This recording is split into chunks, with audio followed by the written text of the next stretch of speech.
We will kick off. Might be nice if you have your cameras on. At least I feel then that I'm talking to real people, not just a name on a screen. And that kind of helps to keep me energized for the next hour and a half or so. I'm joined by Ruth, who is my colleague. She will be here until 6:30. Neve is going to come in from 6:30 onwards. So they will be here to help us answer any questions that you have. I'd like to kind of get an insight of who's in the room just for maybe 5 minutes while people are coming in. I might start off with Tazeen Hyder because she's right up next to us on the screen. So hi, Tazeen. Where are you coming in from? What do you do? Hello, hi, I'm Tazeen. I'm calling in from England. Oh, very good. You're only across the water. I mean, I actually live in London, but I'm just in Surrey at the moment with my parents. I used to be an optometrist, an optician a long, long time ago, but recently I haven't been working full time, but I've retrained as a breathwork facilitator, but sort of conscious connected breathwork. Great. And I've read your book, I think it's your book, Oxygen Mhm. Advantage, a while ago actually. And I've been wanting to learn more about breathing to do with fitness and Mhm. just to expand my knowledge and, to be able to Great, do it. great. So I was even thinking about doing your course, Mhm. but I just haven't been able to because of family commitments. You sure? But that's why I want to do this thing. Yeah. Then I thought then I could chat and see because there's a few different courses and, but Yeah. yeah, I want to learn more about breathing correctly, even for Great, myself. great, great. Don't think I We breathe just got a little bit of properly. feedback here. Is that me? One Should I second. turn it off? And I'm not sure what's causing the feedback.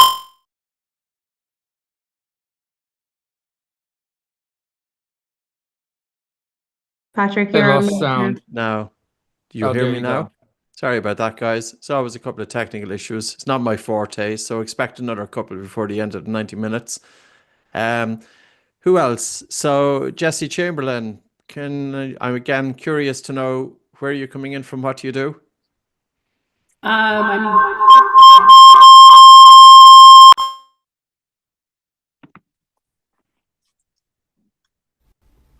I'm wondering, is that me? That could be you. Yes, if you have multiple mics going.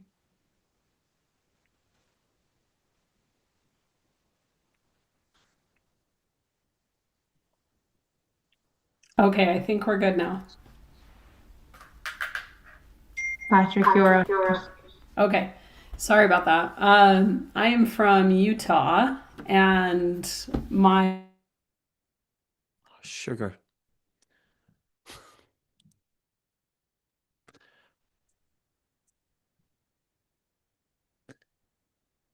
Okay, sorry, Jesse. Didn't I mute you by accident? Okay, not a good start. Can you unmute yourself there? Yes. So thank you. Sorry about that. So I'm from Utah, and my background is a mixture of breathwork facilitation with fitness, and really just joining those two things together. Great. Because I've found that I've been an athlete my entire life, and I found breathwork last year and found that the two of them together really enhances my life in general, and it's been helping my clients and so on and so forth. So Great. that's why I'm here.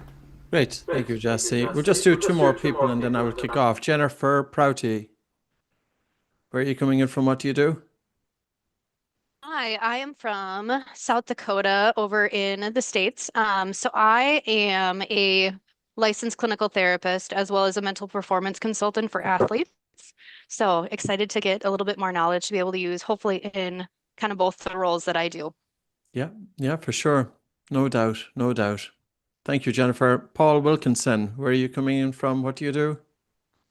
Hi, folks. I'm a director of sport at a school in Scotland, and I've just recently set up my own business as kind of a franchise of a mate's professional strength and conditioning services company. So looking just to expand my own knowledge and then see what I can take to clients and potentially the pupils in the school. Great stuff, Paul. So I'll kind of just give you an overview. What I would like to do is I would like to talk about the application of breathing in sports. And I'm going to kind of give you a summary of what breathing involves, what you can do with it, the benefits of it. We will do some practice. So we will do some practices to self-regulate, and we will also do some practices to simulate altitude training. I'll be giving you my background information, and you will walk away with some practical tools that you can start applying yourself. The best thing about breathing is that it's free, it's simple, you learn it, you have it for the rest of your life. Not all breathing exercises are the same. It's a little bit confusing out there in terms of you will hear one breathing instructor to do hyperventilation breathing techniques, another one is doing hypoventilation, one is saying breathing in and out through the nose, the other is saying breathing in through the nose and out through the mouth. Where do you go with it? So we use about 26 different breathing techniques. So it's a toolbox that you tailor breathing exercise according to the person that you're working with, but also dependent on their health. So for example, if they have asthma, if they have sleep issues, if they're highly stressed, if they have disproportionate breathlessness during physical exercise, if they have anxiety, or if they can't concentrate and focus. So that's one aspect where you are going to tailor exercises to that individual. The second is age. Some of the exercise that we do are pretty powerful. We drop blood oxygen saturation down into the mid-80s. We simulate altitude training. It's not going to be for everybody. Certainly over 60 years of age, we have to go gentle, because there is a time that the body is able to do it better than other times. I'm 52, so I'm not far off from 60, so don't feel offended when I talk about 60 years of age. I'm nearly there myself. The third one, of course, is breathing patterns. You know, you can be talking about breathing for your clients or breathing for yourself, but how do you know how well you breathe? And it's really, really important, because any breathing exercise that you practice, the intent of that breathing exercise should be to improve your underlying breathing. Otherwise, what's the point of it? Yes, you might be practicing breathing exercise to self-regulate, to get out of your head, to be able to hone your attention, but still you're practicing a breathing technique to improve your underlying breathing. Now, if you're doing hyperventilation breathing techniques which have their purpose, you have to ask, could the hyperventilation breathing techniques increase the drive to breathe, resulting in faster and harder breathing in your everyday life? So my point here is, don't just rely on one breathing technique. It's important to understand that breathing is a little bit like strength and conditioning. So somebody talked about strength and conditioning there. You go to a strength and conditioning coach, they're not going to just have one routine. We had a strength and conditioning coach in the office this morning. He brought us through typically he'll do about 12 different routines, and he will change them. Tuesday he changes them, Thursday he changes them, because he's targeting individual parts with different exercises to make sure he's providing a more rounded response. Breathing is the same. So don't just rely on one technique. Always ask the question, what is this breathing technique doing to the underlying breathing pattern of that person? I was lucky enough, I got into breathing back in 1998. It literally changed my life to the point that I have a master's degree in a different subject, which I never used. And I'd spent 4 years learning that. But I changed careers, retrained in breathing, and I have been teaching it ever since. So my career back in 2002 was teaching breathing.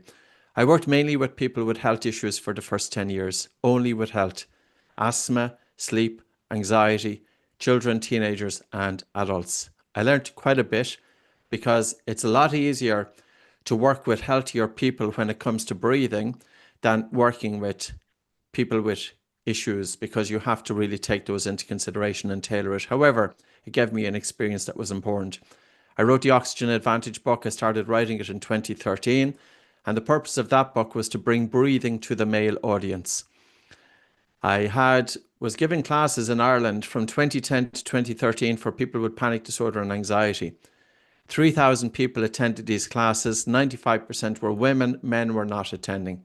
But yet men were suffering more from mental health issues, dying by suicide, but yet they wouldn't attend a breathing class. So I started writing the Oxygen Advantage book to be able to convey breathing in a way that's not woo-woo, that's performance-based, that's a tool that's accessible, that you can bring it into your everyday life, and that it's challenging. when you do some of the exercise that we will do, these are not for the faint-hearted.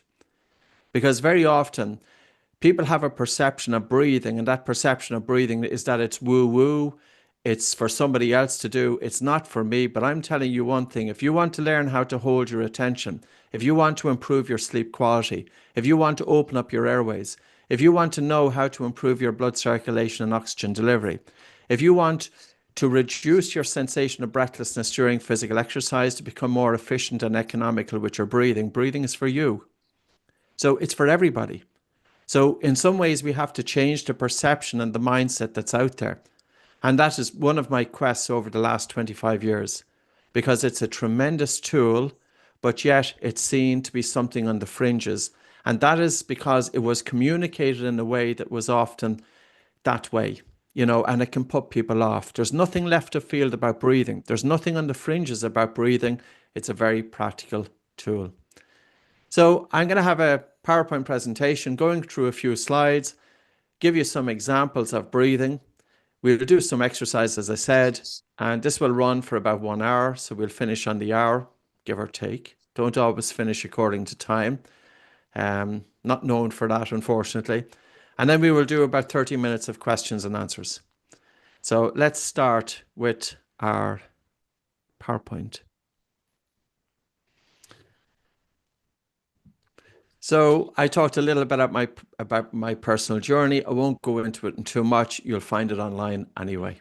I always feel that in order with breathing, Tracy, I'll come back to you on questions. I'll kind of run, unless it's a brief question, if that's all right. No. I always feel that in order for breathing to be mainstream, it's very important for the breathing instructor to have a knowledge in terms of the science and the physiology behind what they are doing. Because there's no point in putting something out there saying, well, it's going to do this, it's going to do that, but it doesn't necessarily be based on physiology.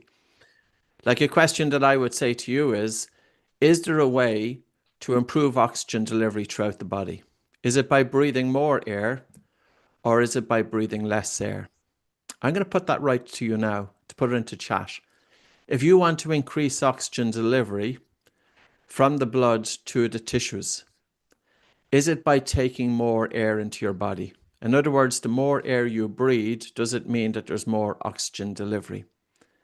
If you want to calm down, is it by taking a deep breath, or is there other ways of doing it? And what is a deep breath?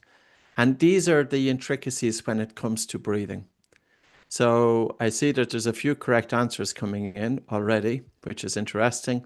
And it's not going to be just as simple as that, but we will go through that. We have about 13,000 people, healthcare professionals, but also fitness coaches, wide range of people involved in sports that teach the oxygen advantage. So we are one of the biggest schools in the world. I have 11 books. If you want to do a deep dive on sleep, my new book is on sleep. But I've also, for example, Atomic Focus, The Breathing Cure, and other books, Breathing for Yoga. So we are one of the leading schools in the world. We always should think of a breathing instructor like any healthcare professional or fitness professional. Whatever we talk about, it needs to be grounded in the science. And I do understand that, yes, science is still catching up. Some of the gases that we work with, such as nitric oxide, it was only discovered on the exhale breath in 1991. And even in terms of doing breath hold exercises, the research only started coming out, dynamic breath holds during movement to simulate altitude training. The research only started in around 2010. So it's still an emerging field. And I will say this, it's a hot topic now, but it's not going to go away. And if I was to make a prediction in sports, nasal breathing and physical exercise will be big in 5 years. So it's already starting. People are getting into it. But when you break down the differences between nose versus mouth breathing during physical movement, and when you look at the benefits of it, nasal breathing is definitely here to stay. Any healthcare professional, any fitness professional, we need to be able to communicate, to listen, to understand, explain clearly to clients. More importantly is to adapt and tailor exercise to that person, to progress, monitor, and also track progress, to motivate the client and to stay curious. So breathing training is a complete field in itself, and it should be seen like any other modality, such as strength and conditioning, such as psychology. Because how deep do you want to go with that? My latest book on sleep is about 190,000 words. My book, The Breathing Cure, is also 190,000 words, and it's supported with about 700 references. So you can go as deep as you want with respiration. This is a diagram that I used in a TEDx talk. You'll find a TEDx talk, it's 18 minutes, and it's looking at nasal breathing during physical exercise. I put a question out to you, and I asked you, what will influence oxygen delivery from the blood to the tissues? Is it by breathing more air, or is it by breathing less air? How should you breathe? When we think about breathing, let's keep it very simple. What can you do with the breath? You can take a breath in and you can take a breath out. So that's all we're working with. We breathe in, we breathe out. Now, with that, we could breathe faster. So I could say, take a breath in, a breath out, breath in, breath out, breath in, breath out. That's faster breathing. You could do that, okay? Or I could say, breathe slower. Breathe in for a count of 4, breathe out for a count of 6. Slow breathing. So that's one thing you can do with the breath. You can alter the number of breaths per minute. But you can also alter the volume of air that you draw into your lungs with each breath. You could take a full breath, and I could say, Tazeen, I need you to fill your lungs with air. And you breathe in 3 liters during that point. So that's a full breath of air. You've increased your tidal volume. Or I could say, I would like you to have a minimal breath in. Breathe in 50% of your normal breath in and have a relaxed breath out. In other words, reduce the tidal volume. So you can breathe faster, you can breathe slower, you can breathe harder, you can breathe lighter. Okay, we're halfway there. You can breathe nose, mouth, or any combination. You can breathe high, low, and you can do breath holds. You can breathe in, hold your breath. You can hold your breath for a short time or a long time. You can breathe out and hold your breath. You can hold your breath for a short time or a long time. That's breathing. Every breathing exercise under the sun has to follow those rules. That's all you're working with. It is so simple on the face of it, and yet it's not so simple. But don't feel that breathing is complicated, because all you're doing is working with the breath in, breath out. Now, it's by altering that you can either cause your blood vessels to constrict or your blood vessels to dilate. You can influence blood flow to the brain by 10% during a very light breathing exercise, or 30% if you do a long breath hold, once you don't lower your blood oxygen saturation below 70%. But you could reduce blood flow to the brain by hyperventilating. If I said breathe fast and hard for 3 minutes, you might feel lightheaded, you might feel dizzy. That's not because of hyperoxygenation. That's not because of more oxygen reaching the brain, it's because of less. But you may have an altered state of consciousness due to hyperventilation. That's due to the lowering of carbon dioxide and the increase of blood pH. So if you think of the brain itself, we can literally influence the conduct of the brain by changing our breathing patterns. But the question is, what do you want to achieve? If you do physical exercise with your mouth open, your carbon dioxide is not going to increase in your lungs and blood. And the reason being is because you're breathing through an open mouth, and whatever additional carbon dioxide you produce, it's simply going to leave the body through the mouth. The mouth is a big space in comparison to your nose, and some of you have a bigger space for a mouth than others.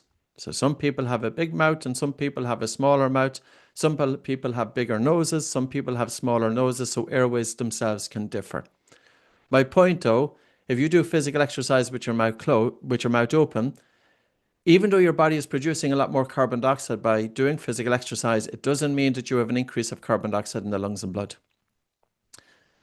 If you do physical exercise with your mouth closed, you will have an increase of carbon dioxide in your lungs.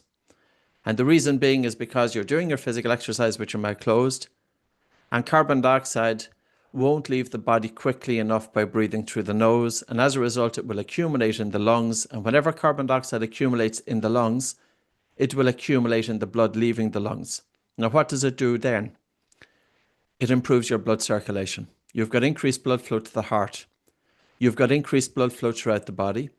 You've got increased blood flow to the brain. How many people run for mental health reasons? But how many of those people are running with their mouths open? Could they get more out of it? Breathing through an open mouth during physical exercise also has a better recruitment of the diaphragm. So if you look down at your chest, and if you take a breath through your mouth, what part of your body is going to move more? Typically, you will see that you breathe more in the upper chest. What are the benefits of breathing with good recruitment of the diaphragm? Well, of course, respiration is one. You've got a better oxygen transfer, of course, because you're breathing lower. The greater concentration of blood flow is in the lower lobes of the lungs. But one other benefit of breathing with good recruitment of the diaphragm is that your diaphragm isn't just for respiration, but it provides stabilization for the spine. There's an association between functional breathing and functional movement. If you have dysfunctional breathing, you have dysfunctional movement. And if you have dysfunctional movement, you're at a greater risk of injury. You cannot have functional movement if you have dysfunctional breathing. Now, what is the percent of athletes in studies shown to have dysfunctional breathing? Well, it depends how dysfunctional breathing was looked at. But I'm going to see if I can pull up a paper pretty quickly. And this was, 1 second. I mightn't get it so quick. Yeah, I have it. So here's a paper of 1,933 athletes in Japan. And different sports, different ages. And I'm just waiting for it to open up. And it was published in the Journal of Strength and Conditioning Research in 2020. So 1,933 athletes, ranging from amateur athletes right up to professional athletes. What was the percentage of dysfunctional breathing in this group? It was 90%. So 90% of this group are found to be breathing more in the upper chest. Now, the issue with that is your diaphragm is a very important muscle for movement. So you can look at other papers looking at what is the impact of dysfunctional movement on injury, but then look at papers, what is the effect of dysfunctional breathing on dysfunctional movement. So anyway, I don't want to go too astray because I said time can be an issue with me. So let me come back to our fitness class if I can find it. In the interim, as I'm looking for it here, when we think about breathing, so yes, I said all you can do with the breath is you can influence the rate, the tidal volume, you can do breath holds, you can breathe nose, mouth, you can breathe high, low, and that's pretty much it when it comes to breathing. It's never just about influencing the airflow coming into your nose. Of course, you can influence this. You can influence the airflow that comes into your body through your nose or your mouth. But think beyond that. You can also influence alveolar ventilation. So the small little air sacs in the lungs. Is there a way to optimize the amount of air that you take into your body, that you can optimize the volume of that air that reaches the small air sacs in the lungs? Can you influence alveolar ventilation? And the answer is yes, you can. There's no point in wasting energy because it takes energy to breathe. Every time that you take a breath, you are wasting oxygen. Well, you're not really wasting oxygen. Oxygen is being consumed. But if you have dysfunctional breathing, you might be breathing a bit faster and harder than what you should do. And as a result, you are wasting oxygen. And guess what? That oxygen could be better used somewhere else in the body. Could be going to the legs, could be going to the brain, could be going different working muscles. So don't waste energy unnecessary. As you sit here, about 2 to 3% of your oxygen is going to support your respiration. If you do moderate exercise, it's about 6 to 8%. If you do intense exercise, it's about 10 to 12%. If you do maximum exercise, it's about 15%. If you have dysfunctional breathing, it could be as high as 30%. 30% of the oxygen that you are bringing into your body. So yes, your lungs are, of course, providing the purpose of taking oxygen into the body and for oxygen to transfer from the lungs into the blood, but your respiratory system needs its own supply of oxygen. So it's important to be able to breathe efficiently. The third stage of breathing, can you influence breathing? Can you influence oxygen delivery from the lungs into the blood? And the answer is yes, by 10%. And that's with nasal breathing versus mouth breathing. And the fourth stage of respiration that you can influence is oxygen delivery from the blood to the tissues and organs. So you can literally influence 4 stages of oxygen delivery from the time it comes into the body to alveolar ventilation, to oxygen transfer into the blood, to oxygen transfer to the tissues and organs. And that's what we have under our control. And this is all about the basics. Now, of course, when it comes to respiration, if you understand the basics, it gives you a better overview of what's involved with breathing, and then you feel comfortable with the exercises that you're teaching. So let's come back to the PDF. I found it, but I talked anyway about the 4 different stages there, and you'll find that in the TEDx talk. So the talk that I did was about the factors that influence the sensation of breathlessness during physical exercise. If you're doing hard physical exercise, or if you're in a game, or if you're doing something like high rocks, or you're doing something, you're in a race or whatever, what's going to be the limiting factor in terms of you maintaining the speed or intensity of which you're doing? One of those factors, probably the most important, is the rate of perceived exertion. Yeah? How hard is it? What's the sensation of breathlessness? Are you struggling to breathe? You're not paying attention to your heart rate. You'll be paying attention to your breathing. When the air hunger gets too uncomfortable, that's going to set your limits. You agree? Okay. So the question to ask is then, can we influence how much air we breathe for a given intensity and duration of physical exercise? And another question to ask is, will physical training change your breathing more than targeting breathing itself? Now, my argument here is that if you want to reduce breathlessness during physical exercise, if you want to reduce ventilation during physical exercise, you don't reduce ventilation by doing physical exercise, because physical exercise in itself doesn't target your breathing unless you add an extra load onto your breathing. Any athlete knows that if you want to strengthen something, you add an extra load onto it. So if you're talking about strengthening the breathing system, you add an extra load onto it. If you're talking about improving your breathing from a biochemical dimension to improve your CO2 tolerance, well, you want to build up CO2 and expose your body to just that. So physical training doesn't change your breathing, but if you change your breathing patterns, it will change your physical training. There's a number of factors that will influence your degree of breathlessness during physical exercise. The primary one is your tolerance to carbon dioxide, because this is the primary driver to breathe. Are you overly sensitive to carbon dioxide buildup? If you are going to have disproportionate breathlessness. You're going to feel a higher rate of perceived exertion, and that can hold you back. Your everyday breathing pattern is going to influence how you breathe during exercise. Maybe you have perfectionist tendencies. Maybe you're a female going through, say, different phases of the monthly cycle. So post-ovulation, mid-luteal phase, there's an increase in progesterone that stimulates your breathing. Your breathing is faster and harder. You might find it more difficult. Maybe you have asthma. Maybe you have panic disorder. Maybe you have naturally smaller airways. Maybe you just have a poor breathing pattern. The acid-base balance, O2 delivery. O2 delivery is the one that's going to be influenced more by your physical exercise, your heart, your O2 transport. But even looking at respiratory muscle fatigue, what happens if the diaphragm gets tired? If the diaphragm gets tired, blood is stolen from the legs to feed the diaphragm. And the final one here is the psychological perception of breathlessness. If you're uncomfortable with that strong sensation of breathlessness, you're going to stop doing what you're doing. Now, if you look at it in blue, this is what physical training does in terms of reducing breathlessness. And if you look at it in red, now it's not perfect because, of course, the science is catching up. But if you want to get an overview of the factors that influence your degree of breathlessness during physical exercise, and if you want to train your body to do physical exercise with less ventilation, we have to think about what can we do to the breathing system. This is your BOLT score.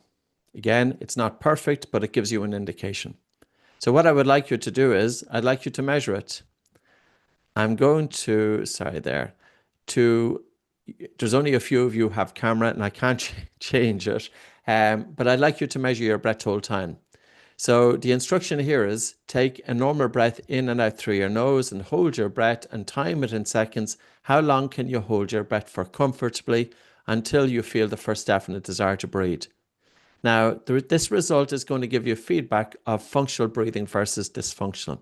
Don't worry about the word dysfunctional. It's not a nice word, but if your breath hold time, as measured by this way here, by doing the Bolt score, if it's less than 25 seconds, there is room for improvement. I've seen professional athletes with breath hold times of 13 seconds. Yes, they have won medals, but at a high cost. They have pushed themselves. So the question to ask is, can we improve our underlying breathing so that you are much more efficient with your use of energy? And with a higher Bolt score for an elite athlete, I would be expecting that person to get to 40 seconds. For a normal person, I would be expecting them to get above 25 seconds. And this isn't just about your ventilation during physical exercise.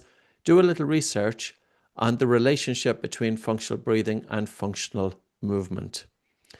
So functional breathing is looking at breathing from a number of dimensions and bringing that together as nasal breathing. It's not just about the biomechanics. It's not just about the diaphragm, but the biochemical is also very important. Your tolerance to CO2, because this is your primary driver to breathe. How tolerant are you to the accumulation of carbon dioxide? So the measure of a good athlete would be, well, think of it this way. Say, for example, you're going for a jog and you have a person next to you. There's 2 or 3 of you together, but you notice one person is breathing hard and fast. You're both doing the same physical exercise, but you know that other person, their breathing is just a bit off. What would you say about that person? You'd probably say that, well, they have poor condition, so they need to improve their conditioning. But that may not be conditioning from a physical standpoint. That is a breathing point of view. Or, for example, we'll say you're 2 boxers in a ring and you're watching your opponent's breathing. And if you're not watching your opponent's breathing, you should be watching your opponent's breathing. And at the same time, you need to be watching your own breathing because you don't want to give the game away. You will notice your opponent. If your opponent starts breathing harder, faster, well, you know you have them. Now's the time to strike. So pay attention to your opponent's breathing. One individual who I met a couple of years ago, Ihor Veris, he did a marathon called Barclay Marathons. It's regarded as the toughest marathon on earth. It involves 60 hours of running, and you have to run a set amount of distance within an hour. And if you do that, you get a little break. It might be 5 minutes of a break before you have to run again. There's no technology. You have maps. You have an uneven terrain. So he finished that I think it was 2023. But anyway, you'll find it. Ihor Veris. The toughest marathon on earth, only 26 people had completed it at that point since 1986. 26 people had completed the marathon. He came in first finisher. What did he put down his secret weapon to? The oxygen advantage. He read the book. He put it into practice.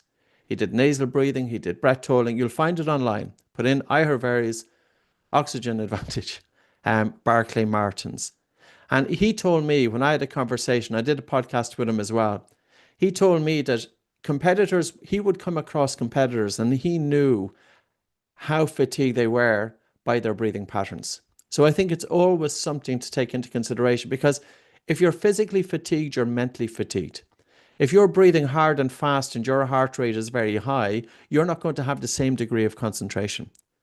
So irrespective of the sport that you have, this is about, pushing the boundaries during training so that your body has adapted to more efficient breathing during competition.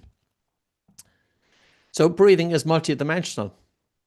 I'm going to bring in Michael, and he is from Poland. So he's an oxygen advantage instructor. And I always think it's good to hear somebody else talk as opposed to me, because you'll get bored listening to me. So Michael, if you're here, can you, the floor is yours. Can you let us know? Yeah, I'm here. Great stuff. Hi. Fair Hi, play. Patrick. Hi, everyone. Hi. Yeah, So right. we would love to get an insight into, you're practicing the oxygen advantage, you're in the sports, just a little bit about you and what you found with breathing in exercise, physical exercise. Yeah, of course. I'm a breathwork coach. I'm a certified oxygen and advantage instructor. And this is actually interesting because, if let's say 8 years ago, someone had told me that I would become breathwork teacher, I definitely would have thought they were crazy. No, yet here I am. You never know. Here I am.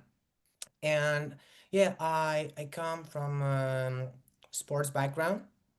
So I trained football or soccer because I know we have Americans here, and kickboxing. Professionally, oh man, I've done so many different things, but I've worked in physical jobs and in the corporate world. So I know hard trainings, I know pressure, I know stress, I know long hours, even burnout, monkey mind, definitely, you name it. But what I also know as of today, that breath work can help you with all those things, 100%. For me personally, I use breath work every single day for self-regulation. It does help. It works, guys. Thanks to it, I'm way less reactive than I used to be in the past. I manage stress better. I'm better at public speaking, definitely. And what else? I can stay focused longer. I had problems with that in the past. And one more thing that is huge for me personally, being into sports, is endurance. This is so interesting because in the past, I saw myself as a person who was, fast, strong, and dynamic, but with no endurance. And even though I trained hard, I couldn't change it. This how I saw it in the past. So I just accepted the fact that endurance was not my thing. But now, in my mid 40s, my endurance is better than it's ever been. 100%. And today I understand that the missing link was oxygen advantage. True story. You know, uh, this is what helped me 100%. And I see the same things in my clients. So let's not make it just about me. I have a privilege of working with a top division football club in Poland. And currently I'm responsible for breathing trainings for their second team. And one of the players decided to work with me individually. After a few months, he showed clear improvements in his endurance and his focus during games. Because before we met, these two aspects he struggled the most with. What is also interesting, that his benefits go way beyond football because he happens to be also a university student and socially active. So he told me that his sleep improved. He's way better in being mindful, present, and also it helped him with public speaking and with his exams. So that's beautiful. I have one more cool example from the sports world. So a few months ago, a national kickboxing champ reached out to me, and he wanted to cooperate during his preparation for his upcoming fight. So yeah, we worked together, and after the fight, I asked him if he, felt any difference. And actually, hold on, let me read for you how he replied.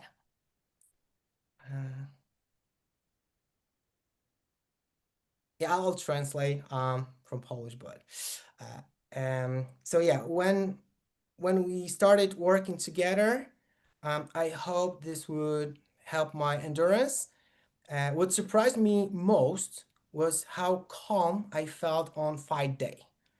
Many fighters burn out mentally before they even stepped into the ring because all of the pressure and overthinking. And this time it was different.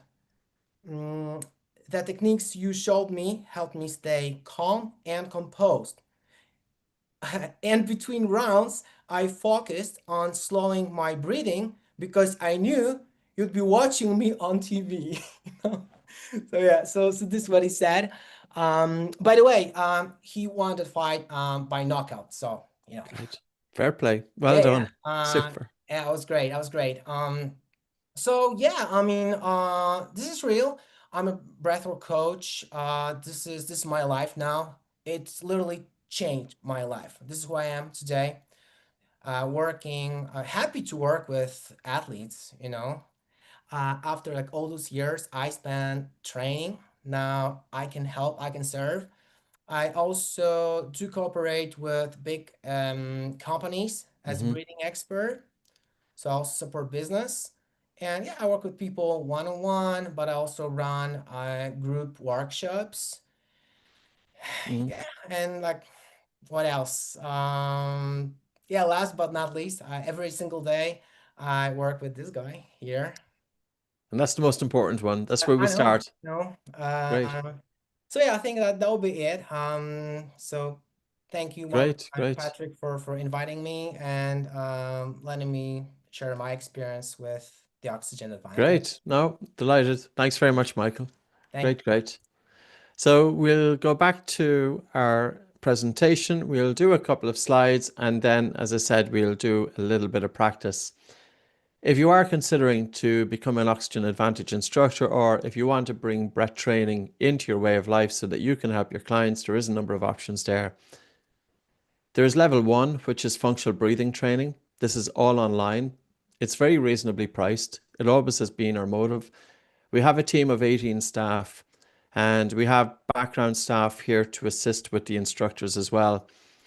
So this course, it costs €449, but there is a discount code there, TRAIN20, so you save €90 on that.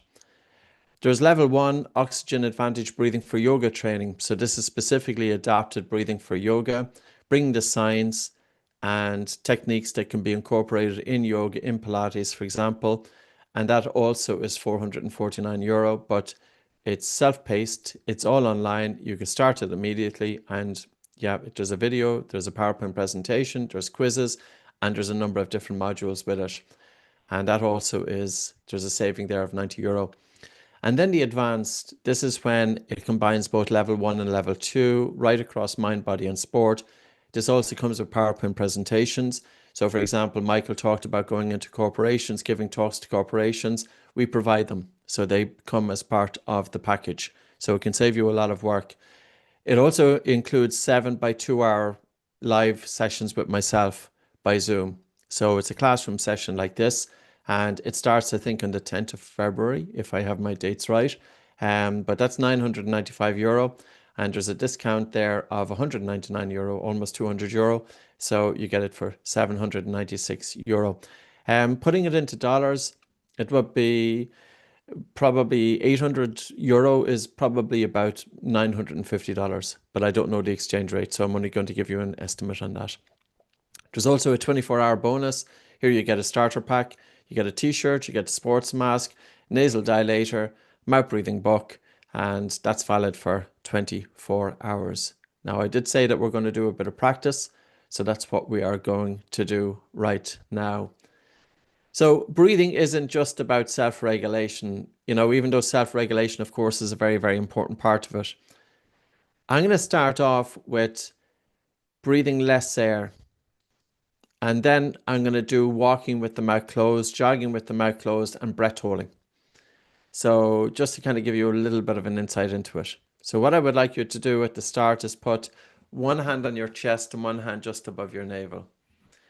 Some of you might have practiced breathing more air. Now we're just going to practice breathing a little bit less air.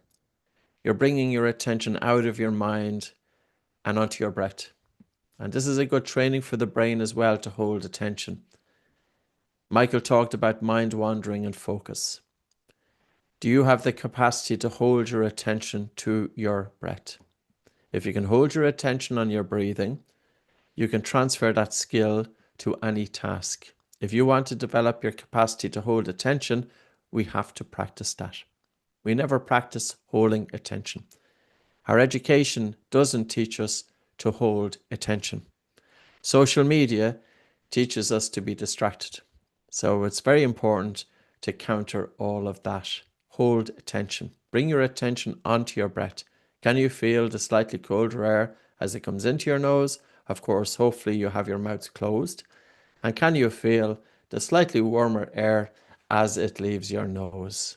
And your mind is going to wander. That's what minds do. But I want you to be awake enough or observant enough that whenever you notice that the mind has wandered, you bring your attention back onto your breath, and that's when all the good stuff happens. So your mind is going to wander, but if you bring your attention back onto your breathing, now you are training your brain to hold attention. If you want to build up your capacity to hold attention, we better practice that. So you have your attention and the airflow coming into your nose and the airflow as it leaves your nose. And now I would like you to breathe 30% less air into your body. I have really good eyesight. I don't want to see anybody breathing.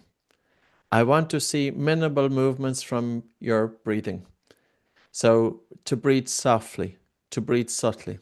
As you're breathing in, can you take in about 30% less air into your body?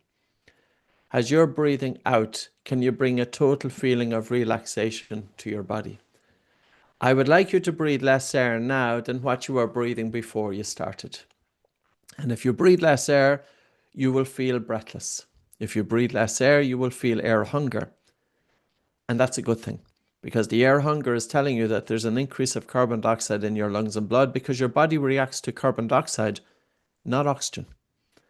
There is so much oxygen in your body that your oxygen levels have to drop 50% before breathing is stimulated. But the body is very sensitive to an accumulation of carbon dioxide, and this is why we talked about carbon dioxide tolerance. So as you breathe a little bit less air, carbon dioxide is not going to leave the body quickly enough because you're breathing less. And as a result, carbon dioxide increases in your lungs, just a little. And as carbon dioxide increases in your lungs, it will increase in the blood leaving the lungs. So now you're exposing your body to increased carbon dioxide. But you're also holding your attention to your breath. And the increased carbon dioxide is going to improve blood flow to the brain by about 6 to 10%. Now, if you think of the brain, 15 to 20% of the cardiac output goes from the heart to the brain. The brain consumes 20% of your oxygen.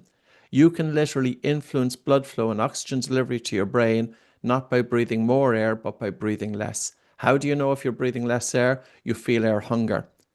So if we want to have a quietness of the mind, we want to make sure that we get adequate blood flow and oxygen delivery to the brain. You might find that your mind is more anchored onto the breath in the face of air hunger. Air hunger is a bit uncomfortable. I would like you that you feel, yeah, it's a bit uncomfortable, but it's not stressful. So we don't want it to be stressful. If you have involuntary contractions of the diaphragm, take a little rest and then just come back to it. So we want to play with this. I want you to feel slightly suffocated and relaxed at the same time. I know that's a bit of a contradiction, but I think you know my point. So you feel, yes, it's a bit uncomfortable, but it's no different than the breathlessness that you would experience during physical exercise. Check in on the temperature of your hands. Check in on the saliva in the mouth. Check in on whether you're feeling sleepy, just as Ian has taken a fine yawn there. Is soft and slow breathing, is it changing your physiology? What does it do? What does it do to your blood circulation? What does it do to oxygen delivery? What does it do to the nervous system? Continue with that. You have your attention on the breath. Mind wanders, bring your attention back. Every time you bring your attention back, you are training your brain. Good practice for the brain. How many of you have been trained to hold attention? 12 years of formal education in Ireland didn't teach me to hold my attention. I come out of education with my attention all over the place.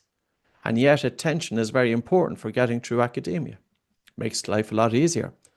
There's no point in listening or, looking at something but having your attention stuck in your head. That was me for 25 years, stuck in my head all the time. It's very important. Out of our head, onto our breath, but also to give us the tools to bring a quietness to the mind to be able to direct our attention to where we want to direct it upon. It's never just about physical performance. The mental performance is a big aspect of it as well. The two go hand in hand. Do you feel air hunger? How do you achieve air hunger? Take a shorter breath in through your nose and a slower and relaxed breath out. Hide your breathing from me, but continue to breathe. It's not about stopping breathing. It's not about feeling too uncomfortable. It's not about feeling stressed. It's just about gently softening and slowing down the breath. And as you do this and you have air hunger, check in on the saliva in the mouth. Check in on the inner temperature of your hands. Even though your hands are against your body, you could do this with your hands on a table in front of you. And you can literally influence the temperature of your hands. Those of you who have cold hands all the time, that could be related to your breathing pattern. How might you know? Practice this. You may not get it now because it's your first time doing it, but if you practice it over the week and you start noticing, yes, you can influence your blood circulation into your hands, you know now that you have direct influence on your blood circulation. Take a rest at that. Take a rest. It's a little bit uncomfortable. Of course, there's a focus on the diaphragm, but not during that exercise. That exercise is all about air hunger.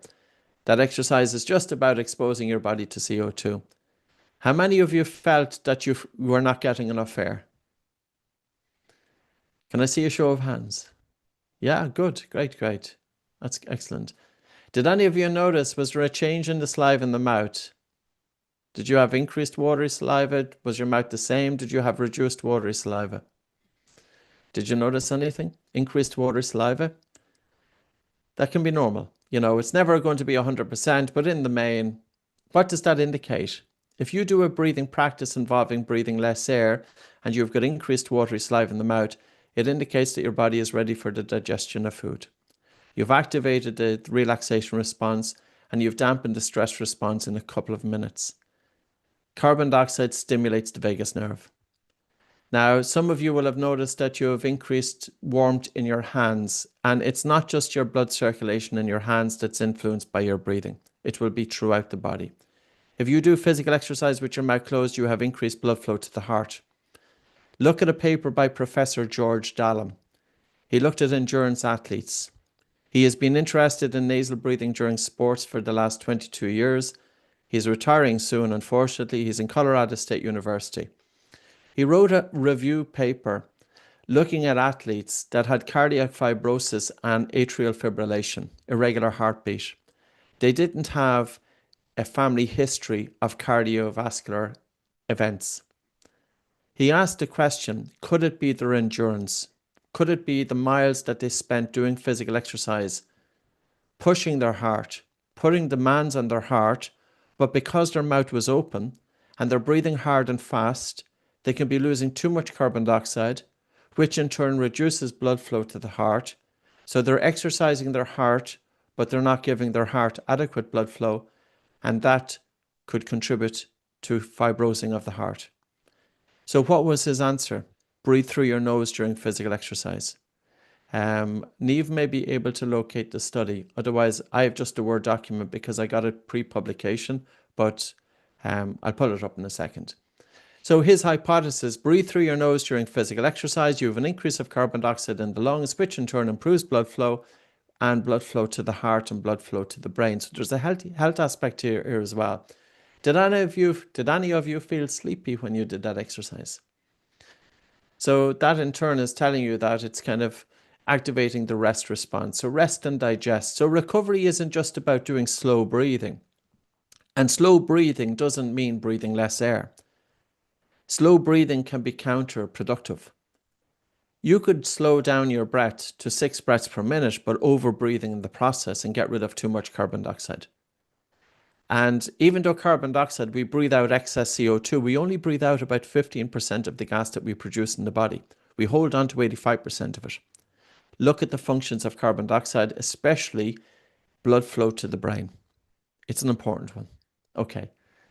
Now what I would like you to do is to, if you feel comfortable, is to stand up. Yeah. And I'm going to start you off just walking with your mouth closed. And ideally that your tongue is resting in the roof of the mouth, because if your tongue is resting in the roof of the mouth, it does help to open up the airway. So if you do this tongue pop for me.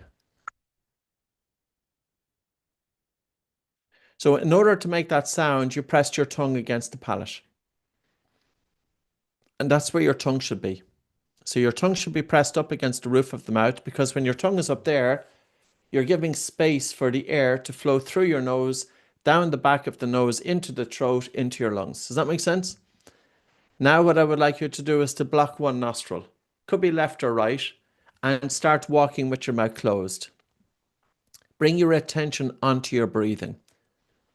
You can make your walk a meditation. Or do you normally do your physical exercise with your attention stuck in your head? Physical exercise is never just a training for the body. Physical exercise is a training for your breathing, if you have your mouth closed and if you do breathing techniques. And physical exercise is a training for your brain. So get more out of your physical exercise. Or are you just going through the motions? Where is your attention? Are you doing one thing but thinking about something else? So what are you thinking about? Well, if you're thinking about something other than what you're doing right now, you're not giving the task that you're doing full attention. And you do this in your normal everyday tasks. And then when you need to have the capacity to hold attention, it's there for you. How can you expect to have full concentration and attention on what you're doing unless you practice it? And many of us, of course, we have a habit of just going through the motions. We go through the motions. That's no good. Missed opportunity. So now what I would like you to do is to bring your attention out of your mind and onto your breath. Can you feel the slightly colder air coming into your nose? And can you feel the slightly warmer air as it leaves your nose? Bring your attention onto your breathing. Can you hold your attention there? Or does your mind wander? Yeah, it wanders. You bring it back. You're going to be the boss of the mind, not the mind the boss of you. Can you stop thinking? No, you can't, because the mind is the boss of you. So we need to be the boss of the mind. We need to train the mind. The mind wanders. We bring our attention back. We train our ability to hold our attention on whatever we are doing. Now what I would like you to do is to increase the pace just a little. So start jogging on the spot, breathing through one side of your nose. Now, of course, here I am restricting airflow. So the air hunger that you experience now is going to be stronger than what you would experience if you do your normal jog with your mouth closed or your normal jog with your mouth open. Here is the load that I was talking about. So what's happening now? You're forcing yourself to breathe less air. Now, if you want to be more efficient with your breathing, what I would say is breathe slower but fuller breaths. This way you improve alveolar ventilation. In other words, not to breathe fast and shallow, because you waste a lot of air to dead space, air that's stuck in your throat, that's stuck in the nasal airway, that doesn't get down to the small air sacs in the lungs. And if you breathe slower and fuller breaths, it also reduces the rate of perceived exertion, because your brain interprets that you're doing all right. So you're bringing your attention out of your mind and onto your body. You're blocking one nostril. You're just going at a jogging on the spot pace, and you're feeling a little bit of air hunger. And the air hunger is telling you that there's a buildup of carbon dioxide. This is good, because this is where you're helping to target your breathing, not just from a biomechanical point of view, but also a biochemical point of view. So keep gently jogging with your mouth closed. And if the air hunger gets a bit too much for you, use both nostrils. So that will depend on your BOLT score, your training, and it will also depend on the size of your nasal airway. If you have a nose like mine, it's difficult because my nose is all over the place. So if you have deviated septum, you might need to use a nasal dilator, but that's okay. You can run with a nasal dilator on. You can't really box with it, of course, because that wouldn't be good. So now I need you to feel air hunger, and to bring your attention onto the breath, to bring your attention into the body, to bring your attention into present moment awareness. Never miss an opportunity. Your physical training is a training for the brain. Now, as you do this, you're also improving blood flow to the brain. You're improving blood flow to the heart. You're adding an extra load, so the degree of air hunger is stronger, but you keep breathing, you keep going, and over time, the air hunger diminishes. The more you do something, your body adapts to it. But most people, 96 point whatever percent of people, do their physical exercise with their mouths open. Now back down to a walk, back down to a walk. And I'd like you just to walk with your mouths closed, and you can take down your hand from your nose as well. So walking with your mouth closed, I'm going to start doing some breath holds. I don't want to overdo it. If you're over 60, you have to go very easy, yeah? If you have panic disorder, you have to go very easy. If you have any serious medical conditions such as epilepsy, you have to go really easy, yeah? Because we don't want to overdo it. Or chronic fatigue syndrome or anything like that. If you're pregnant, please don't do them, yeah? If you're pregnant, don't do them. So anyway, after that, we're actually fairly safe. But maybe now you won't feel that way, but let's practice it. And we will do a few easy ones and then a few stronger ones. So whenever you're ready, take an umber breath. With POTS, I wouldn't do it, Ashley. Wouldn't do it just because of the effect it can have on blood pressure. Take an umber breath. So you're walking with your mouth closed and take an umber breath. But with POTS, Ashley, we have a mask called sports mask, which could be helpful. Respiratory muscle training could be actually quite helpful for POTS. And certainly helpful for lowering blood pressure. Respiratory muscle training, there's a lot of research on that over the last 5 years or so. Take an umber breath in through your nose and out through your nose, and hold your nose and walk holding the breath for about 5 paces. So walking, holding the breath for 5 paces. So we start off with easy ones, then let go, but breathe in through your nose. Breathe in through your nose then, yeah? So keep bringing your attention to your breathing. And I can only focus on a couple of things here. That's why I'm not focusing on the diaphragm. So just focus on your breath. And now whenever you're ready again, take a normal breath in through your nose and out through your nose and hold your breath and walk holding your breath for 10 paces. For 10 paces. Walk holding your breath for 10 paces. Then to let go, to breathe in through your nose. Breathe normally then for about a minute or so. So you're breathing normally for a minute. Check in on your nose. Do these exercises help open up your nose? Do these exercises help you feel more alert? Do these exercises drop your blood oxygen saturation? Not yet. We've only started. We're only doing baby steps. And now, as you're walking, and if you feel comfortable with it, and listen to your body, don't listen to me. If you feel comfortable, hold your breath now for 15 paces. If you're not comfortable for 15 paces, do it for 10. But it's a very safe exercise, genuinely. Yeah, genuinely, it's very safe. Of course, once you take precautions, if you're over 60 and, you know, if you have epilepsy and conditions like that, you have to go easy because it will be a stressor. So that was 15 paces. Was that all right? Did it feel okay? Yeah, feels okay. So now you're just breathing in and out through your nose, and then we're going to increase it to 20 paces.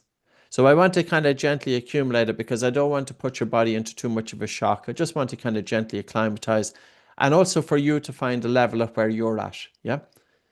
So take a normal breath in through your nose and out through your nose and hold your breath, and now gently jog for 20 paces holding your breath.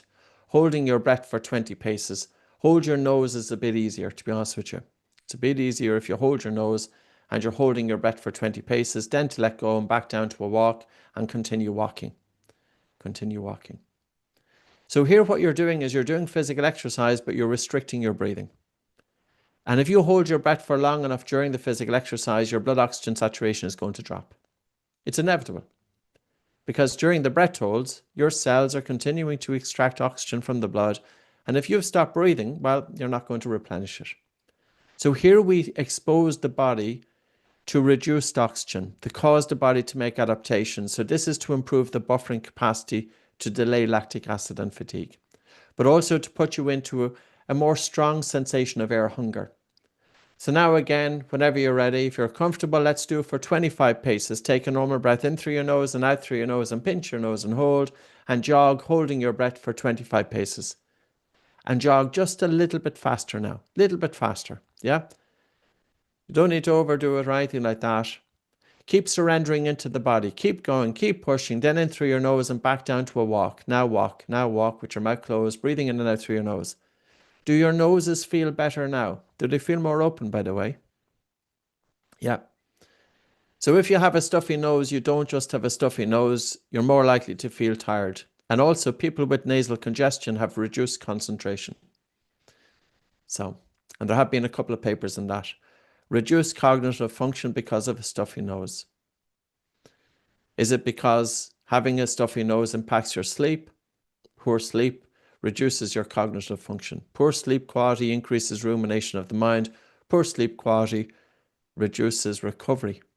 So recovery is always very important. Don't sit down yet. We have 2 more to do. So now, whenever you're ready, as you're walking, continue walking and take a normal breath in through your nose and out through your nose and pinch your nose and hold your nose and jog, holding the breath for 30 paces. And as you're jogging, jog a little bit faster and relax into it and keep going, keep pushing, keep going, keep pushing, keep going, keep pushing. And then at about 30 paces, or if it gets too much for you, let go sooner, but go back to nasal breathing. Go back to nasal breathing then. And now you're just walking, breathing in and out through your nose. So this is what I talked about at the start. You know, you can add an extra load onto your breathing. So the athlete who has disproportionate breathlessness. But you could also think of a person who won't do physical exercise because of breathlessness. You know, if you go for a walk, and if you feel too breathless, you are not going to walk. You don't want to walk. But how about doing breathing exercises sitting down and improve your breathing? And then you do physical exercise with reduced ventilation, reduced breathlessness. You will enjoy it. Yeah. So one more to do, 35 paces. Now, normally with athletes, we want to reach 120 paces. But I'm being nice to you today. So I'm only doing 35. So whenever you're ready, take a normal breath in through your nose and out through your nose and pinch your nose and hold your nose and jog now, holding your breath for 35 paces. You will have involuntary contractions of the diaphragm. You will feel the air hunger build up. Don't do anything extreme. Listen to your body. But you know what? Push it a little bit because you'll be surprised that you recover pretty quickly. So this is a stressor. And whenever you use the breath to stress the body and mind, there's only 2 ways. One is hyperventilation and the other is breath holds. That's it. The only way that breathing stresses the body and mind, hormetic stresses. But of course, you have to be careful with breathing exercise that's stress because they can be powerful. Okay, so now just to walk a few paces and then to recover and then come back to the seat or come back to the screen. So there's a huge range, you know, at the start I spoke about what you do with the breath and all I want to do is kind of give you a little bit of a snapshot. But even with what we covered, we showed you how to open up your airways. Your noses now are freer. Not just your nose, your lungs are too. If you have asthma, practice. Breathe through your nose and practice breath holding. We talked about maximum 35 paces was hard from Jared. Practice. It gets easier. So it's that exercise there measures your upper limit of tolerance of breathlessness. And it's influenced by a psychological perception of breath or of air hunger as well. So we want to target it from both the physiology, but in terms of CO2 tolerance, but also the psychology in terms of your ability to be able to cope with air hunger. You know, so you can generate air hunger pretty quickly by doing breath holds. And it's safe, yeah. To get an insight into our e-learning platform, this is the functional breathing. So there's about 15 modules, and each module comes with a PowerPoint presentation. There's a video of me explaining the PowerPoint, and then you have an exam. And you work your way through it, and that's a certificate in functional breathing training. So that's level 1. And similar with breathing for yoga or the advanced. So we talked about this. I had you practice it. CO2 is the primary driver to breathe. So if you want to reduce your ventilation during physical exercise, if you want to be able to do physical exercise with more control over your breathing, it's important to be able to build up your CO2 tolerance. And if you train with nasal breathing, another of Dallam's papers showed that individuals who trained with physical exercise with their mouth closed for 6 months, they were able to go just as hard and fast with their mouth closed as they were with their mouth open, but with 22% less ventilation. They needed 22% less air to do the same intensity and duration of exercise, nasal breathing, because their body had adapted to it. And even though you breathe less air into your body, it doesn't mean that there's not enough oxygen, or it doesn't mean that there's a reduction of oxygen reaching the working muscles, because the studies that looked at lactate found no increase in lactate. So even though these people were breathing 22% less air, they didn't have an increase in lactate. So it's not about the air you bring into your body. It's about what you do. How do you bring it in? How do you breathe is the key. Decreases the rate, the perception of breathlessness, better recruitment of the diaphragm. Also protects your airways, of course. So the TEDx talk, anyway, you'll find that the quality of the sound isn't great, but the content is there, so you'll get something out of it. Here's an interesting one. So this is a Czech fighter, Yuri Prokashka. He's a top UFC fighter. He won his last fights. He's been practicing the oxygen advantage for 2.5 years. Look what he says. He does sprints without breathing. So the little breath hold exercise that we did with you, normally the protocol is we have a repeated sprint breath hold, 40 meters. And there's a departure every 30 seconds, or sometimes a 30-second recovery between each rep. We do about 5 reps per set once the person is warmed up. So 40 meters holding the breath sprinting. He doesn't do 40 meters, he does 120 meters. So his protocol is breathe in, breathe out, hold his breath and sprint for 120 meters. 30-second recovery before he does it again. But I wouldn't recommend that. Don't try that one at home, put it that way. That's something that your body adapts to. So at the maximum breathlessness test, you kind of got an idea of it earlier on. How many paces can you hold your breath for? So Yared said it was 35. Don't worry, Yared. I know it says poor tolerance here. Don't worry too much about it. All it is it says that you have some room for improvement. We want to achieve 80 paces. So any athlete that comes in my door, they may come in at 40 paces. I've seen athletes come in at 40 paces MBT, 30 paces MBT, and over time, 10 extra paces a week, we improve their maximum breathlessness test. So I know then when they are sprinting, we can help to allow them to sprint, to have greater repeated sprint ability. So in other words, repeated sprints is a performance indicator in team sports, but also other sports. That's doing almost all-out effort with a very brief recovery before you have to do it again. We can increase repeated sprint ability. If you are considering to do any breathwork training, we would love to have you with us. Our prices are really reasonable in terms of what you get, the detail, the legacy, 20 years experience, plus the PowerPoints, everything that comes with it. And we have a huge community. So we are one of the biggest breathing schools in the world in terms of instructors. I think we are the first or second, maybe the second, in terms of instructors. Yeah. So level 1 is $449, and then you have, with this discount code TRAIN20, you get 90 euro off. And level 2, which is including everything, including PowerPoints, etc., tools that you can use going in to, say, for example, you're working with soccer. You have a PowerPoint for that. Rugby, you have a PowerPoint for that. Fighters, you have a PowerPoint for that. Corporates, you have a PowerPoint for that.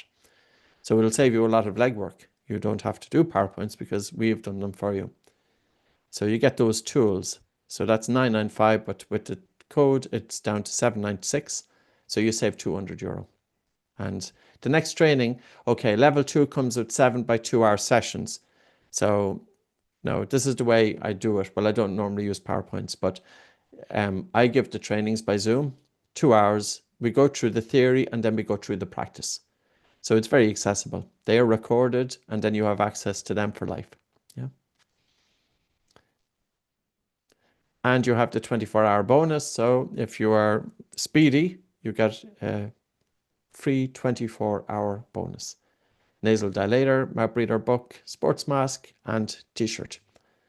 So that's what we want to do. You know, we want to integrate scientifically backed breathing into fitness for our clients and to be able to assess breathing, to improve breathing. It's a huge tool, really, really important tool. And it covers mind, body, and sport. So I'm going to open up the floor to some questions. Ian is straight off the mark. So it's all yours, Ian.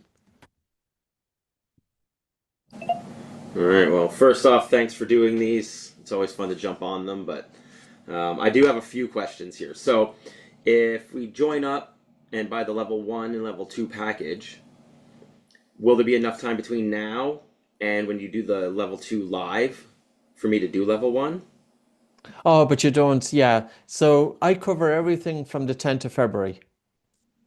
So Oh, we'll say, do together. yeah, I cover level 1 and level 2 on the 10th. So from the 10th to the 19th of February, I go through everything. Oh, okay. So if I buy that package, there's Yeah, roughly even if you were to buy it the night before, I wouldn't, you know, in terms of now, do you only say if you were to, I think it's always beneficial going through some of the videos and some of the PowerPoint presentations prior because you absolutely. might get a little bit more familiar with terminology and things like that. You become comfortable with it. But yeah, but I go through everything. And also you get a hard manual, so a hard copy of a manual that'll take you a couple of weeks to reach you, or Yeah. maybe a week. So it might be beneficial actually to have the manual. Yeah, for sure, absolutely. So if I sign up in the next 24 hours, Yeah, you get I access to can get everything. access to the modules, Everything. but we're going to go through it all together in the 7 Correct. days. Yeah, correct. And everything is Beautiful. recorded as well. And there's also questions too. There's always about 20 minutes, half an hour of questions. So, you know, because people will be at different levels. Some people will Yeah, be quite experienced. Some people will be less experienced. perfect.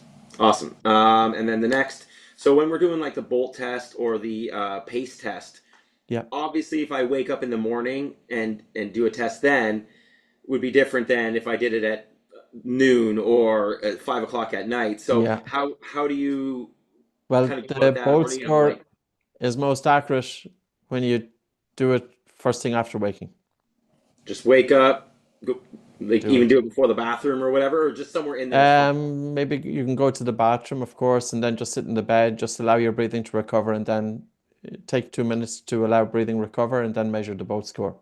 Perfect. And It's then it's most accurate obviously, then.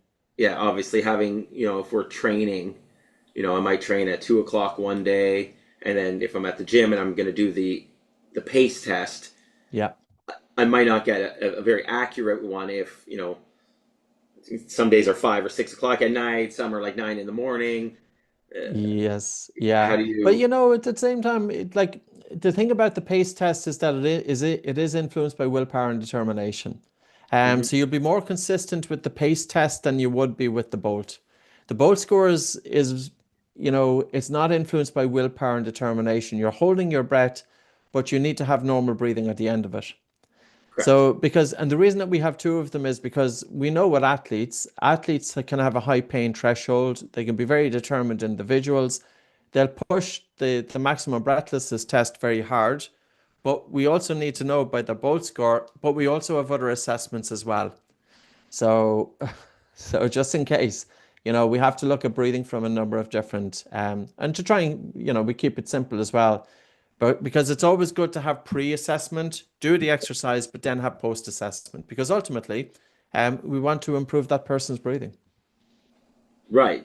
Yeah, So as long as we're doing the work, it doesn't actually matter per se. Like, correct. because obviously I'm talking about a statistic. Obviously Yeah. you're going to notice the performance no matter what. But when we're writing it on paper, we want to kind of keep Yes. as many variables the same, right? So you can Yes. really, yeah. So do you find that does matter? Yeah, definitely with the bolt score. It's like measuring your blood pressure. You know, be Right. consistent. First thing in the morning is best. Yeah. Yeah, that makes sense. Awesome. Thank you. Right. Thank you, Rain. Hi, Lorraine. Hey Patrick, how are things? Good. And How are thanks you? for today's session and the team for putting everything together. I'm from Clare, tuning in from San Yeah, Diego, you though. sounded Irish. It's Yeah, always good. Yeah, I'm coming from a somatic breathwork background, but really excited to join for the level 2 probably to learn a bit more Great. about functional breathing. I was just curious, is there a cutoff to sign up for that cohort that's starting on Feb 10th? No, there's not. And the other thing, what might suit you better because you're just down the road, we have a training center here in Galway. Oh, well, I'm in San Diego, Oh, you're in so San Diego, are you? Okay. yeah. Right, all right. Fortunately and unfortunately, would love to do it in person, but yeah, I'll be tuning in Yeah, there's no virtually. cutoff point. No, Okay, so perfect. it's always there. Yeah, yeah. Enjoy San Diego. I have Thank you. been there. I was there actually about 2 months ago. I spoke at IMMH. There was a conference for mental health, integrative medicine for mental health. There's about 1,600 people there. Gabor Mate was one of the speakers, Robert Lustig. There's about 30 of us speaking. So yeah, interesting. I never got to see San Diego, seen the hotel room, that was it. So I'll move on. There you go. Well, if you're ever back, you'll have to hit me up. I'll give you all the local recs. Do. I need a guide. Show me around. Thanks, There Lorraine. you go. I'll put my hand up. Thanks again, Patrick. I'll see you Good luck. soon. Thanks. Bye. Hi, Sarka. Hi Patrick, it was amazing. It is my Good. first time with you. I bought your book. Haven't read it yet, but it came like 2 days ago, and I did the coaching with your trainer Daniel Scuderi. So I Great. learned, Oh, yes. yeah. So I learned with him. It's amazing. I have a little bit different question. Um, I will go to Japan for skiing, and there is currently like wind chill about -30. Or -28 zone. So what do you recommend for breathing there? You know, whenever there's a wind chill that you're breathing in a very cold environment, it's very important to actually breathe in and out through the nose. And the reason being is because if you take cold, dry air into the airways, it can really cause aggravation of the airways. The most common sport for causing exercise-induced bronchoconstriction that the airways narrow is cross-country skiing. So we have to think then, well, when you are ventilating, when you're breathing, now this is where breathing training could be important because then you're skiing, but you're not going to be over breathing during your skiing. What I would say is make sure that you have some sort of mask covering the face, which you will have anyway. Do your best to breathe in and out through your nose. You have to think about protecting your lungs. There's nothing inside the mouth that's going to regulate the temperature or the humidity. Nothing. But your nose will do it. So by breathing in and out through the nose, your nose will effectively have warmed that air before it gets into the lungs and moisten that air, and that's going to be important. And also, it's just better, you know. So practice um, doing physical exercise at sea level with your mouth closed. Go for your jogs with your mouth closed. Do whatever training you do with your mouth closed. And then when you're on the hill, on the ski slope, you'll be able to maintain nasal breathing easier. Yeah, it's practice. Thank you so much. No problem. Hi, Selena. Hey, thank you as always. I was curious, for some reason I heard you say over 50 so many times today. Over And 60. sorry, over 60. And I, of course, live in mountaineers and stuff where there's a lot of over 60s who are in great shape. So it's a general rule with the research. Is that why you're saying it? So when I'm teaching in other places with Yeah, different it is and demographics. it is and it isn't, Selena. Like with anybody over 60, even if a person who is really well trained, I'm still cognizant of cardiovascular health. You know, like when we do, say for example, we can do, it's only the exercise that involve high stress that we don't want to overdo it with somebody over 60. We can do everything else though. So say for example, the breath holds that we did today, bring you up to 35 paces. We didn't go too hard. And the reason being is, of course, because it will be quite new to people here and I didn't want to overdo it with anybody. Um, you know, of course, 35 paces, I wouldn't expect an adverse reaction. But like if I had, say, somebody who was over 60, who was vulnerable to any cardiovascular event, and they may not know it, I don't want to be pushing them into because breathing is powerful. And with that, like if we think of it this way, if you do a sprint, your oxygen will change a couple of percent. Your SpO2 will drop down by maybe 97, 98 down to 94. Your carbon dioxide won't change. But if you do a breath hold and you hold your breath during a movement the way we did it there, and if you pushed it, you'll drop your blood oxygen saturation into the mid 80s. You'll increase carbon dioxide plus 50. That's a stress. And what we do is it's a severe hypoxia, hypercapnia, but it's not extreme. There is extreme. That's if you did hyperventilation followed by breath holds. And the reason being is because hyperventilation blows off a lot of carbon dioxide to allow you to hold your breath for so much longer because the need to breathe is being depleted. But certainly over 60s, I would really encourage people never do hyperventilation followed by long breath holds. It's extreme. Is it, I understand that and I appreciate that. And it's just making me rethink some things as a 60-year-old, but a lot of my clients who are really high performers still, is it the quality of the tissue, the cardiovascular tissue in particular, the quality of the vascular tissue? Yeah, or is it a lot of things? It's like it's hard to pinpoint it. I'm just overly cautious because I don't want to make a mistake. I don't want to touch wood. Since 2002, I haven't had a major adverse reaction with anybody. And I've trained and worked with about 8,000, 9,000 clients myself. I had 600 clients a year was normally what I was doing. I just feel uncomfortable once a person gets to that age, but I also don't see the point of pushing it beyond the boundaries. I feel it's very important that whatever we push, people often go with the stress or exercise. Like in breathing world, what often gets attention is hyperventilation and long breath holds. But the recovery stuff is really important. Yeah, the foundational stuff is very, very important. And I think somebody that's over 60, they're more vulnerable to sleep issues. They're more vulnerable to obstructive sleep apnea. Their heart can be already under stress because of their poor sleep. Then they're doing physical exercise or adding stress upon stress. And I would say, like, when I'm 52, I have 8 years to go. It's not a whole long time. I will be breathing through my nose during physical exercise. I'm doing it anyway because I want to make sure that, yes, if I'm pushing myself, I want to make sure that my heart gets adequate blood flow and oxygen delivery. Like, I think it's looking at the bigger picture. Yeah. Okay. Thank you so much. No problem. Hi, John. Hi, Patrick. Thanks for this. Looking forward to joining you in February. Great. I had a question about your familiarity with Brian McKenzie's CO2 tolerance test, if you had familiarity with that. Yeah. And if you have an opinion on it, contrasting it with the Bolt score. What I found when practicing the Bolt is sort of finding that line of where my first initial urge to breathe is, if that makes sense, and being consistent with that. And I'd found that sort of doing McKenzie's version of that, his exhalation test, was just, it seemed more consistent for me. But when I get very different results when executing the two.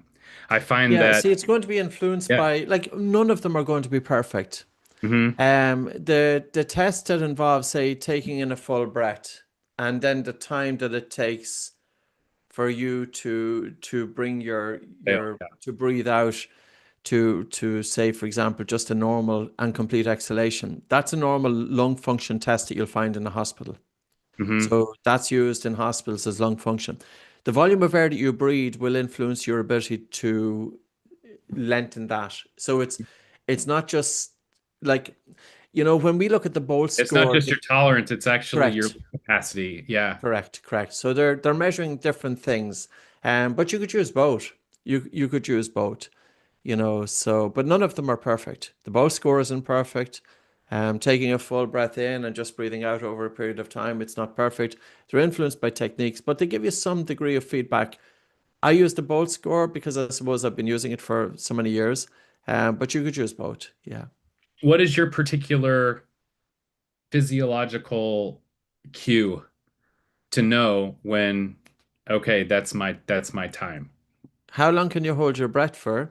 And when you let go, you have normal breathing. Okay. It's the recovery that is almost more important. The big thing is the recovery. And say, for example, somebody comes into me and they have a Bolt score, they tell me they have a Bolt score of 30 seconds. What I will do then is I will wait a couple of minutes And then I would say, okay, what I would like you to do now is I would like you to stop breathing for this period of time, but I won't tell them. And I will measure for 30 seconds. And I'm only going to check how are they breathing at the end of the 30 At the seconds. end of it, So I'll like, do a double checking it. Yeah, so you see the, so then you know. Sometimes. Sometimes. Okay. Yeah. All right. Thank you. And we'll look forward to chatting with you No. more. No Appreciate it. worries. No problem. Thanks. Hi, John. Or sorry, Harry. I'll take that. Firstly, that was great. Thank you. It's always nice to listen to someone talk when they actually sound like they know what they're talking about, which is good with sales presentations like this, right? The week of the 10th to the 19th, what does that look like in terms of us being active? Like, I know there's live calls, like, is that like one a day? I'm away on that weekend, but you know, you've kind of sold this to me. So how often then also do you run these? Yeah, typically they're every 3 months or so. And, you know, if for people who are missing, say, a few days of the one in February, then they just come back to the one again that's in February, March, April, May, June, probably June, May or June. So, you know, the one in February will have people who have attended the one in November, because the way I look at it is there's a lot of information, but we don't want to kind of drown people in information. We just want to give enough that they feel comfortable that they can start teaching. And my objective at the end of the course in February is that you can start teaching this to a client. That's my objective. I don't have the exact dates, but you'll find them on the Oxygen Advantage website. It should give you the, say, whatever, the 10th of February, the time, the 11th to 12th. Normally I'll do Tuesday, Wednesday, Thursday. Yeah. And then Tuesday, Wednesday, Thursday, Friday, or something like that. So I don't do them at the weekends. I try and keep that clear. But yeah, like if people miss a day or two, they just pop into the next ones anyway, or they can do the next course completely again. So Okay. yeah, we're Cool. fairly flexible. I appreciate that. Thanks, Patrick. Yeah, no problem, Harry. Hi, Felix.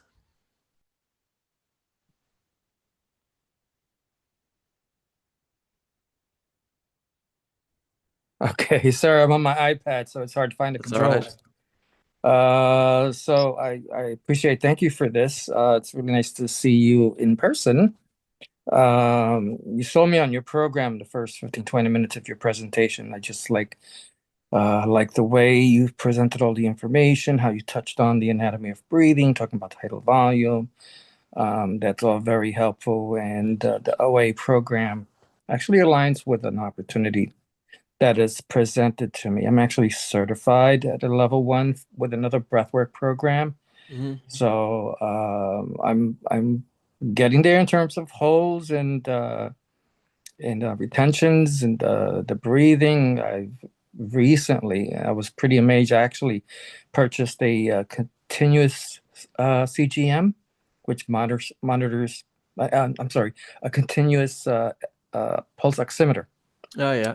Which monitors my SpO2 over time, as long with my my pulse. And I was surprised during one breath session that I was doing that I actually hit an SpO2 of 50. I would say don't overdo it, Felix. And the reason Yes. being is number I heard one you is say that, age. and I am in my 60s. In fact, I'm in my Yeah, late 60s. I would say really, really, it's really, really important. And, you know, okay, I'll give you a couple of the things. Our target is 80%. Sorry, Yes, our for target is performance reasons. I saw that through your 85%. Well, there's a yeah. law of diminishing returns. You get all of the Mhm. benefits pretty much dropping it down. If you go below 88%, you're going into severe hypoxia. Mhm. So if you're going down and say 85% or down into low 80s, you're getting a lot of the benefits of it, but very little risk. Okay. If you drop it to below 70%, you now will feel disoriented. And if Mhm. you go below 60%, now there's a reduction of blood flow to the brain. Mhm. And I'm uncomfortable about dropping blood oxygen saturation down to the point that it can cause the person to pass out, because the brain has an inbuilt safety mechanism. Right. And it's not just there for the fun of it. It's there Yeah. for a reason to protect the brain. Now, I have seen brain scans of people with obstructive sleep apnea, and it showed brain damage as a result of hypoxia. So I actually hypoxia is have something, sleep apnea. well, definitely, well, Had it for a Felix, long time too. I would say please stop doing all of the breath holds. Genuinely. There is absolutely a role you can do functional breathing. I've written a review paper on functional breathing for obstructive sleep apnea. It's peer reviewed. I've written a book on sleep, just come out in the States. I have that book. You I have actually it. purchased it when I saw it. Well, you won't see any breath holds in that book. And the reason being is because they're contraindicated with a sleep apnea population. Interesting. Now, I wouldn't worry about what you have been doing, but what I would say is I would not feel comfortable with you doing it. No. Okay. But I mean, I you will don't get have all any the kind of, I benefits, don't feel Felix. any kind of stress in doing the holds, except when I'm going beyond that first urge, which in the practice that I do is actually recommended, or it's part of what we do. Yeah, but it's But I have part of spoken what you, to but it others about shouldn't it, and be. they've indicated, Felix, you have to be honestly, careful. if you have Yeah. sleep apnea, and if a breathing, I would say please don't be doing long breath holds. Honestly. Okay. And you don't need to do them. Do your physical exercise with your mouth closed. Practice breathing less air. Get your mouth closed during sleep.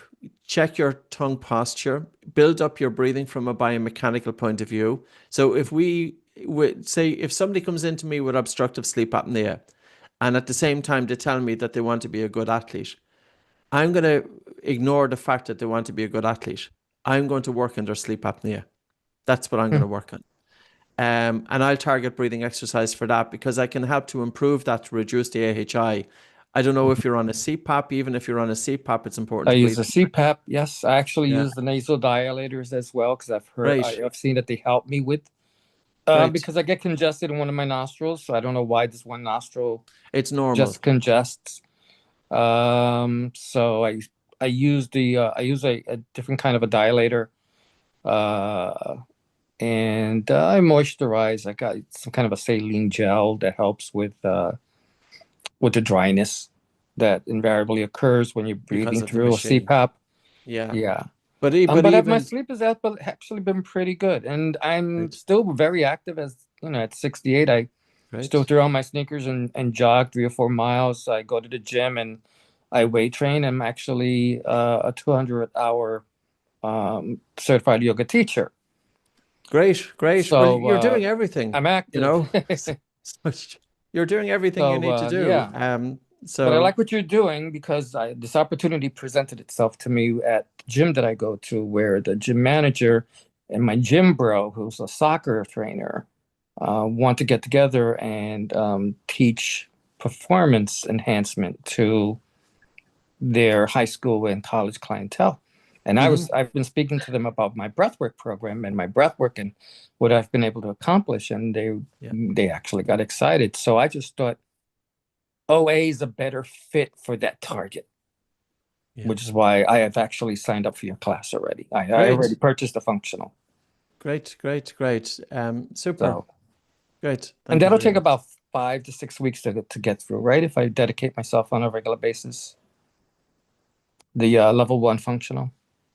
Just say the question again. I should be able to complete it in about 5 to 6 weeks, right? I think that's what your site said. Yeah, you would. It's 15 Okay. modules. It's about, say, 20 hours of material, but then you have a manual as well. You have PowerPoint presentation. So probably could be 100 hours, but certainly it's my style as well with the PowerPoints. There's going to be repetition. There's going to be kind of reinforcement, clarification. You know, I like so the empirical approach. You know, it's really great. It's really great. It's important. Less spiritual. And there will be a heavy. section in sleep on that too. I'm doing okay with my sleep, actually. I'm Good. actually happy with that. Good. Well done. Thank you. Thank you, Felix. Hi, Frankie.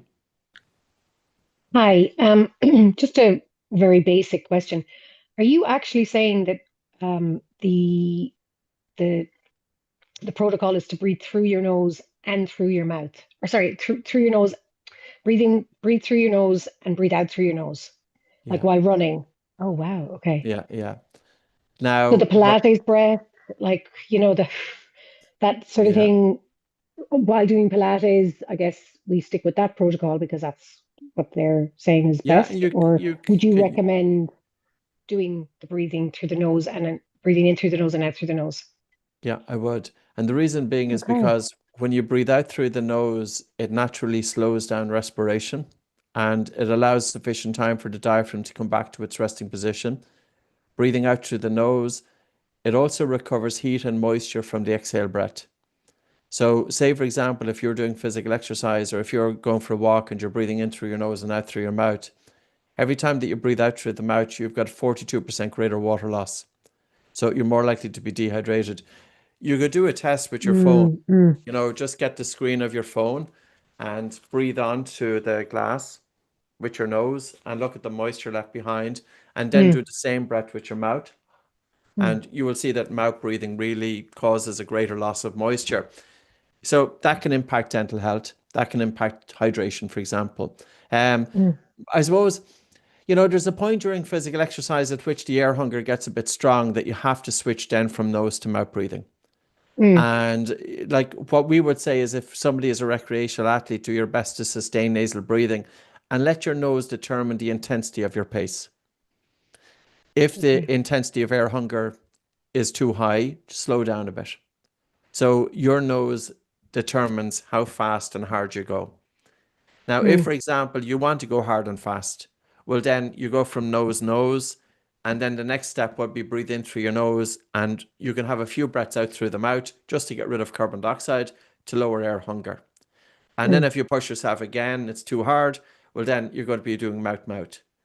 And then you come back from mouth to nose, mouth, back to nose. So it's not that we're absolutely religious, with it, but what we're saying is that your nose has benefits that your mouth doesn't have.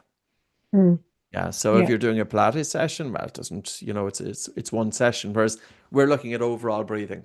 How are you breathing during stress? How are you breathing during sleep? How are you breathing during physical exercise? And how are you breathing from a number of different dimensions? And then the stressor exercises as well.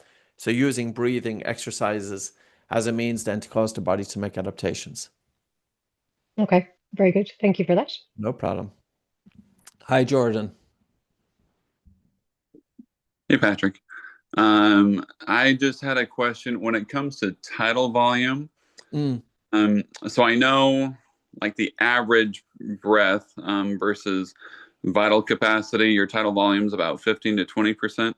My question is, as you improve your CO2 tolerance and you slow down your instead of breathing 12 to 20 per minute, you're breathing closer to that 5 to 6 range kind of a deal.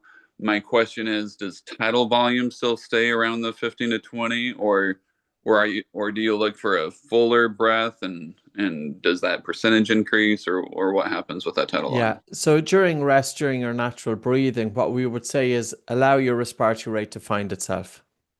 Okay. So when you have a higher CO2 tolerance and a higher Bolt score, your respiratory rate will naturally slow down. But it doesn't mean that it will slow down to 6 breaths per minute. 6 breaths per minute would always be considered to be unusually low. Now, of course, there's a breath practice of 6 breaths per minute, but that's just a breath practice. So that would be resonance frequency breathing to help bring balance to the nervous system, but it doesn't mean that you would expect to be breathing that way all day long. Tidal volume, when one is doing physical exercise and one is breathing in and out through the nose will naturally slow down the respiratory rate. But the tidal volume will be fairly similar to what it would have been during mouth breathing.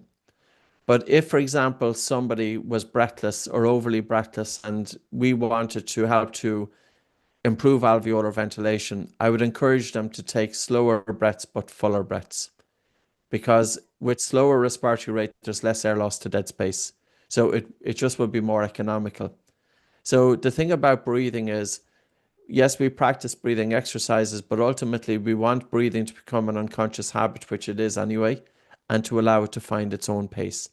Now, I'd be more concerned with the ratio during rest of the breath in to the breath out, because optimal breathing pattern would be when the breath out is longer than the breath in. And it's not, of course, that you're breathing out more air. You're breathing out whatever you breathe in, ideally, but you're breathing it out over a longer period of time. Because if you have a ratio of the breath of 1, say, to 1.5, that indicates that you have a slow, relaxed exhalation. you may have a natural pause at the end of exhalation. Could be 1 to 2 seconds. That's very good for the nervous system. So every breath that you take, you're continuously influencing or helping to bring balance to the nervous system. Now, that would be contrary to, say, somebody with poor breathing, say with a Bolt score of 13 seconds. They breathe in, they breathe out. The ratio of the breath in to the breath out is similar. They don't have a natural pause between breaths. They feel uncomfortable with their breathing. They will be breathing upper chest. They will have irregular breathing patterns. Their breathing pattern is continuously telling the brain, sending signals of threat. That's keeping them stuck in a fight or flight response. So with breathing, I wouldn't overcomplicate it either in terms of, becoming, say, allow it to happen with the practice that you're bringing into your everyday life. Okay. Yeah. That makes sense. Thank you.